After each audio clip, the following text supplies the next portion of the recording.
No hagas a otros lo que no quieras que te hagan a ti, ni te hagas a ti lo que no le harías a los demás, o esperar lo inesperado, aceptar lo inaceptable, son solo un ejemplo de las enseñanzas de uno de los filósofos más influyentes de la historia. Estamos hablando de Confucio, un filósofo chino nacido en el 551 a.C., creador del confucianismo y una de las figuras más influyentes de la historia china. Su obra y su vida se convirtieron en objeto de culto y generaron todo un paradigma en torno a sus enseñanzas, las cuales siguen vigentes en nuestros días. Pero ¿quién fue realmente Confucio? ¿Qué se sabe de su vida? ¿Qué es el confucianismo? ¿Cuándo se convierte en el principal sistema de pensamiento en China? ¿Cuáles son sus creencias y principios básicos? ¿Hasta qué punto la doctrina de Confucio ha hecho un gran aporte a la humanidad? Hoy en Luces en la Oscuridad nos acercaremos a una de las filosofías más importantes que ha dado el mundo oriental y lo haremos de la mano de Ricardo Saura, profesor de Filosofía Comparada de Oriente y Occidente de la Organización Internacional Nueva Acrópolis en Barcelona. Ricardo Saura, muy buenas noches. Buenas noches, Pedro. Bienvenido, Ricardo. Lo que sí sé es que eres un maestro en esa filosofía oriental que hoy vamos a comentar, el confucianismo. Bueno, me gusta mucho Oriente desde siempre y trato de ir a esas raíces que han dado vida a tantos pueblos y a tantas culturas que hay en este mundo oriental. Bueno, pues vamos a hablar de Confucio y de esa forma de entender la vida. Él decía, tenía muchas máximas evidentemente, pues imaginaros, ¿no? Él decía que no intentes apagar con fuego el fuego, ni con agua una inundación, ¿verdad? O sea, es un poco la filosofía de Confucio, buscar un poquito el kit de la cuestión, qué es lo que nos está moviendo. Pero a mí me gustaría que me hablaras un poquito de Confucio. ¿Quién fue este hombre exactamente? Confucio fue un gran sabio oriental chino que, como decías, nació en el siglo VI a.C. y, si bien en vida no consiguió, diríamos, plenamente sus propósitos, que era renovar la sociedad, una sociedad corrompida y en crisis, pues dejó sentadas las bases para que en un futuro hubiese un imperio próspero y lleno de grandes hombres. Su gran tarea fue dejar discípulos. Él trató de encontrar un gobernante que pudiese seguir sus consejos y cuando lo encontró, durante un tiempo le hizo caso, pero finalmente dejó de hacerlo y Confucio, con desapego total al cargo que ostentaba de ministro de Justicia, que era el de mayor responsabilidad en todo el Estado, pues abandonó todo y se dedicó a viajar como un peregrino, instruyendo a todos aquellos con los que tenía contacto, desde ministros, príncipes hasta mendigos. Todos para él eran importantes. ¿En la palabra de Confucio tiene traducción? La palabra Confucio es una adaptación porque el fonetismo chino es un poco complicado. Entonces los jesuitas en siglo XVI adaptaron a Occidente la palabra Kunse o Confuce y le dieron la denominación Confucio. Un tal Matteo Ricci, que fue un personaje que fue a tratar. En realidad todos los jesuitas estuvieron tratando de convencer o hacer cristianos a los chinos, pero se dieron cuenta de que el confucianismo era una religión, no era una religión en realidad, era una filosofía, un sistema de pensamiento que no tenía nada que perder ante el cristianismo, sino que todo lo contrario. Llegaron incluso a proponer a Confucio como un santo ante el Papa, porque para ellos era como un santo. Está claro que este maestro Kong, que es un poco de alguna manera, ¿no?, esa traducción, ¿por qué él se llamaba Confuci? Bueno, sí, Se o Su es el apelativo maestro. Ajá. Y Kon o Kin era el apellido de la familia. El Fu me imagino que es el segundo apellido, ahí no lo sé exactamente, pero se le suele decir Confuce o Confucio. Él nació, antes lo decíamos, en el 28 de septiembre del 551 a.C., en el pueblo de Qufu, en el antiguo país de Lu, actual provincia de Shandong, en el seno de una familia de terratenientes nobles, el clan de los Kong. La leyenda cuenta que en el momento de nacer, 2 ángeles volaban sobre el techo de su casa, mientras 4 ancianos, que representaban el espíritu de las cosas, del agua, del fuego y de la tierra, rodeaban su mansión para alejar a los espíritus malignos. Una leyenda que desde luego mitifica al creador de una de las 3 religiones más importantes en China. Bueno, sí, el confucianismo hoy en día, y después de Confucio se le mitificó a tal punto de que se llegó a considerar una religión, pero él nunca fundó ninguna religión. Para él era un sistema práctico de vida donde lo más importante era el bien de los semejantes. no hablaba de los dioses, no hablaba del culto, aunque, lógicamente, había un sistema de culto a los antepasados, a los que se les guardaba muchísimo respeto, pero él nunca trató de establecer ninguna religión. Eso vinieron después, con el tiempo, como suele suceder en todas las religiones. O sea, ¿tú crees que esa filosofía de vida se ha tergiversado, se ha cambiado, se ha prostituido? Yo diría que los seres humanos, cuando no somos capaces de vivir algo, lo ponemos como un sistema religioso donde hay unos preceptos que hay que seguir y olvidándose de la vivencia de la enseñanza profunda. Suele pasar con todas las religiones. Este hombre, Confucio, quien nació de una familia noble, pero que su padre murió cuando él tenía 3 años, los dejó en la pobreza, ¿verdad? Él tuvo que trabajar, que estudiar, estudió mucho. ¿De dónde le vino esa ayuda económica? Porque si era de casta, ¿verdad? ¿Alguien le ayudaría? No está demasiado claro de dónde sacó todo ese conocimiento. Hay quien dice de que no tuvo maestros y que todo aprendió de los libros. ¿Dónde se remitió para aprender de esos libros? Hay quienes han dicho, algunos historiadores, que no es posible que él por sí mismo aprendiese todo aquello que sabía, sino que debió estar en alguna escuela de nobles, puesto que en aquel entonces solamente los nobles tenían acceso al conocimiento. Pero la verdad es que no se sabe.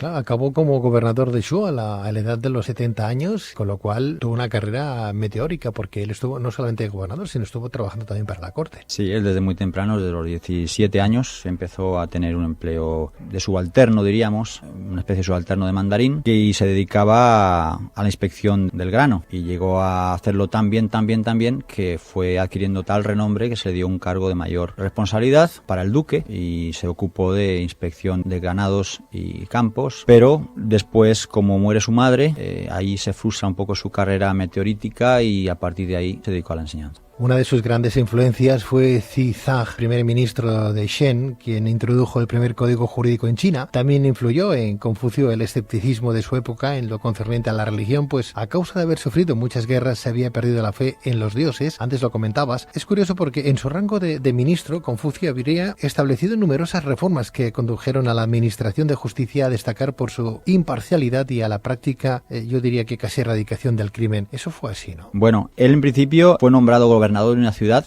y lo hizo tan bien que el primer ministro o el príncipe le dijo si podría hacer lo mismo con el Estado, y dijo que efectivamente, que en 3 años podría cambiar todo un país, y en 3 años, 4 años hay versiones de haber una corrupción tremenda, un crimen en las calles, violencia, acabó con todo y la economía se volvió próspera. Fue algo verdaderamente increíble. Es curioso porque saca el crimen de las calles, pero en China hoy se ejecuta a los criminales. Sí, él no es que defendiese ejecutar a los criminales, él simplemente consideraba que en toda pena hay que considerar quién la ha cometido y por qué la ha cometido, y quizá es más responsable aquel que no ha cometido un crimen que el que lo comete. En su momento, una vez un hijo pues cometió un delito y él hizo encerrar al padre y al hijo, porque consideraba que el padre era responsable de la educación del hijo y el padre no lo había educado adecuadamente, con lo cual era tan responsable como el hijo. Él, antes de aceptar el cargo de ministro de Justicia, le dijo al príncipe de Lu que si aceptaba el cargo iba a matar a una persona, a ejecutar,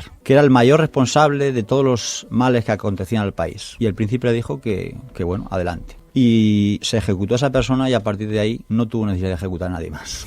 O sea que no es que matar sea algo que haya que defender, ni muchísimo menos, pero a veces es preferible acabar con la patata podrida. Sí, antes de que contamine el resto. Vaya, con Confucio también, la filosofía es buena, pero no sé si a todos nos llega eso. Claro, ¿quién tiene la potestad de poder matar a los demás? Ciertamente. Prisma, ¿no? Sin embargo, esa no era su política, ni muchísimo menos. Él decía que la mayor virtud es amar a todos los hombres. Uno puede decir, ¿cómo entiendo que se pueda amar y al mismo tiempo ejecutar? Bueno... Vaya dualidad hay ahí. Es una realidad un tanto curiosa. Lo que es cierto es que a veces no queda más remedio, y yo estoy seguro que a Confucio no le quedaba otro remedio si quería remediar los males de un país. No obstante, Confucio dimitió del cargo, era ministro, como tú bien decías, de justicia, ¿no? Él dimitió del cargo en el año 496 a.C., ya que no estaba de acuerdo con la política que seguía el príncipe, y Confucio lamentaba el desorden característico de aquellos tiempos, así como la ausencia de modelos morales que revertirían tal situación. Por ello llegó a la conclusión de que el único remedio era recuperar y difundir entre la población los principios y preceptos de los sabios de la antigüedad. Comienza a destacar en China como filósofo. A partir de ese momento, y a los 50 años, empezó sus enseñanzas, o sea que empezó ya a divulgar lo que él pensaba de la propia filosofía suya, su forma de ver el mundo, de una forma tardía, a los 50 años. No, él empezó desde muy joven. Dicen que a los 22, 23 años ya era famoso por sus enseñanzas y porque había generado una escuela de pensamiento con sus discípulos. Lo que pasa es que a los 50 años es cuando, digamos, se le reconoce por su labor política, fundamentalmente. ¿Nos podrías explicar, Ricardo, qué tipo de enseñanzas impartía Confucio entre sus discípulos? ¿Qué es lo que decía? Él hablaba de que para que haya un orden social es necesario que haya un orden dentro del ser humano. Y ese orden, él hablaba de que para cada momento en la vida, para cada acción en la vida, hay una forma óptima de actuar, por el cual el ser humano se expresa en armonía con el cosmos. Él lo denominó rito, y para él era importante que el ser humano fuese capaz de armonizarse con las leyes de la naturaleza. En el momento en que el ser humano no actúa de acuerdo a esos principios éticos que son inherentes a la naturaleza humana, donde los valores humanos se potencien a través del desarrollo de las virtudes o cualidades del alma, el ser humano se degrada y por tanto la sociedad se corrompe y, bueno, la labor fundamental, por supuesto, está en los gobernantes, que son los que tienen que dar ejemplo. Sí, Ricardo, porque según las palabras de Confucio, los gobernantes solo pueden ser grandes si llevan vidas ejemplares y se guían por principios morales. Eso es lo que decía él, ¿no? Claro, de esta forma los ciudadanos de sus estados tendrán el necesario estímulo para alcanzar la prosperidad y la felicidad, es lo que él venía a apostillar. Desde luego, este sabio consejo sería totalmente aplicable a la actualidad, Ricardo. Ojalá. Exactamente. Él toda su vida estuvo tratando de buscar un gobernante que pudiese ser lo suficientemente justo para seguir las enseñanzas de... Él consideraba que él simplemente era un transmisor, no era un inventor de enseñanzas, un transmisor de las enseñanzas de los antiguos, porque él hablaba de una época mítica en la antigua China donde hubo gobernantes sabios que gobernaban con justicia, con bondad, con humildad y con amor a su pueblo, y hubo gran prosperidad, y él se dedicó a recoger esos ejemplos, esas enseñanzas, y trató de divulgarlos, y no solo divulgarlos, sino fundamentalmente vivir también de acuerdo a ese ejemplo de los antiguos y servir de ejemplo a los que con él podían contactar. Es curioso porque Confucio no escribió nunca ningún libro, a pesar de que hay libros que hablan de él y de su filosofía. Más de 3.000 discípulos son los que llegó a tener en su momento. Fueron ellos los que de alguna manera su filosofía la trasladaron, la plasmaron en papel, ¿no? Efectivamente. Siempre suele pasar, los grandes sabios no escriben, los que escriben son los que no saben, y para no olvidar lo que dijeron los que saben, escriben. Está claro que han llegado hasta nosotros obras que él siempre repetía: yo repito que no creo nada. Lo han copiado en sus obras. Bueno, Sócrates también lo decía, yo solo sé que no sé nada. El sabio reconoce su ignorancia, los ignorantes creemos que sabemos. El libro de las mutaciones, el I Ching, que tanto utilizamos con esos hexagramas que tiramos las monedas y según si nos salen rayas y tal, vamos intentando averiguar según qué tipo de pregunta le hacemos, nos da una respuesta muy filosófica, ¿verdad? El libro de las mutaciones, el I Ching, ¿es obra de él? No, lo que pasa es que este libro es, en realidad ahora es un libro, antiguamente eran solamente las líneas, los hexagramas, y esto se remonta a una época muy perdida en el tiempo, mítica, a través de alguien, un sabio muy extraño, que dice que enseñó a los seres humanos a cocinar los alimentos que comían crudos. Se suele remontar hacia el 3500 a.C., este personaje Fui o Fuxi, pero la verdad es que puede ser mucho más antiguo. Incluso se dice que los sabios gobernantes a los que Confucio trataba de imitar, los sabios Yao y Shun, vivieron antes de un diluvio, más allá del 3000 a.C.,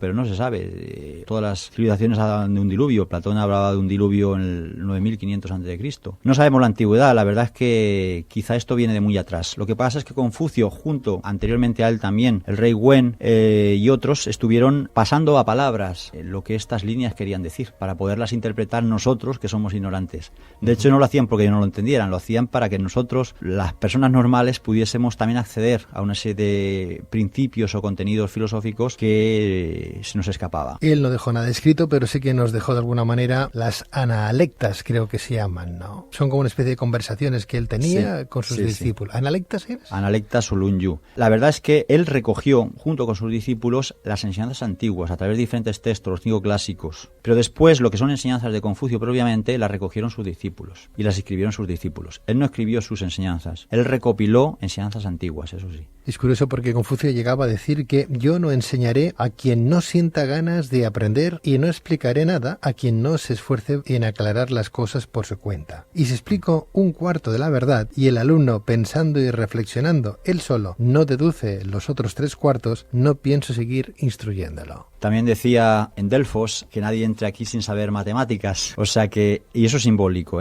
no quiere decir que tuviese que saber matemáticas. Quiere decir que aquel que no vive según las leyes de la naturaleza, la armonía de ese universo del que hablaba Confucio, pues mejor que no siga sus enseñanzas porque no va a aprender nada.